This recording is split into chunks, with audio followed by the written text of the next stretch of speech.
In the start of the search. I regret not doing something before things happened. And friends raise awareness about domestic violence after the murder of a Kalihi woman.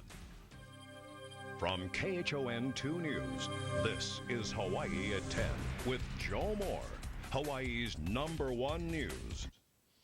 Good evening, and thank you for joining us on this Tuesday, the 15th of January.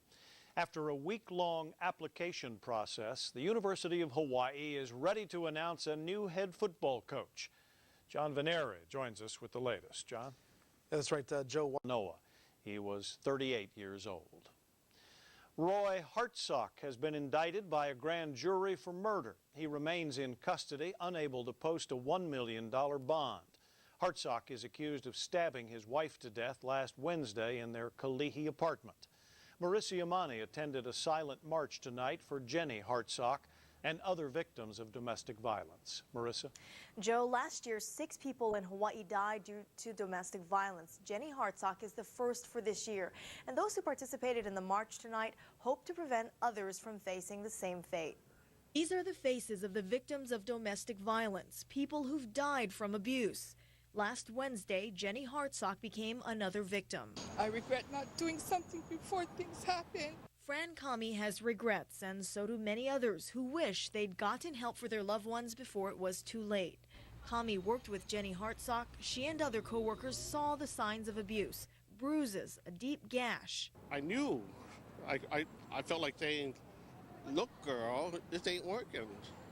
But newlywed, still in love, what can you say? But I just want to count my blessings that we did to have time to spend with her. Tuesday night, a march around the state capitol. This march is for Jenny and for everybody else out here that is going through it or may go through it. I think every single time it shows our commitment to public awareness, education, and eliminating violence in intimate partners' relationships. A silent march because the victims' voices have been silenced.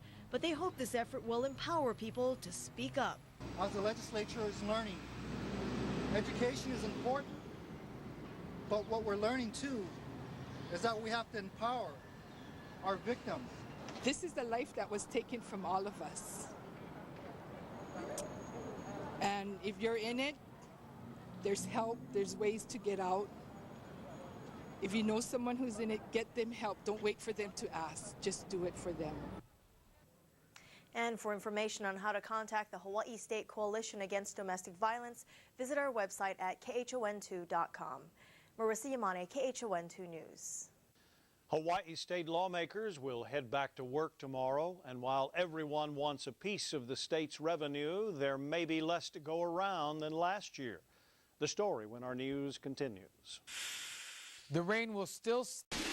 The Miller Street overpass where a young boy died continues to attract attention from those touched by his death.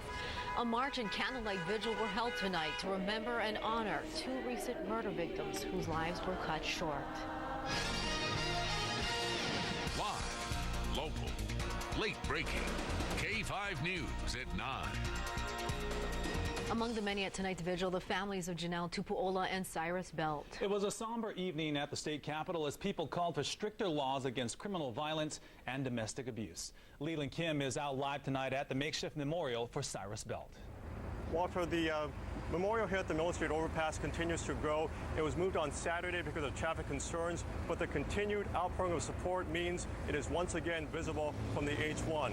Earlier tonight at the Capitol, thoughts were with baby Cyrus's family as well as the family of Janelle Tupuola, who was bludgeoned to death in Kailua.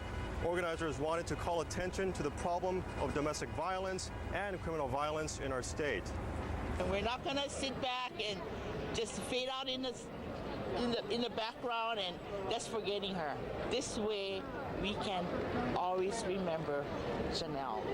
I know that she touched everybody and all she wanted to do was be a friend and a role model to everybody who always needed her. She always was there, and just to see everybody responding so well, it just breaks my heart.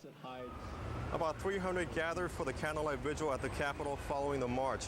Janelle's family members say they want to open up a domestic violence center for women and children because it's something she wanted to do. As far as this memorial for baby Cyrus, the DOT has no immediate plans to remove it.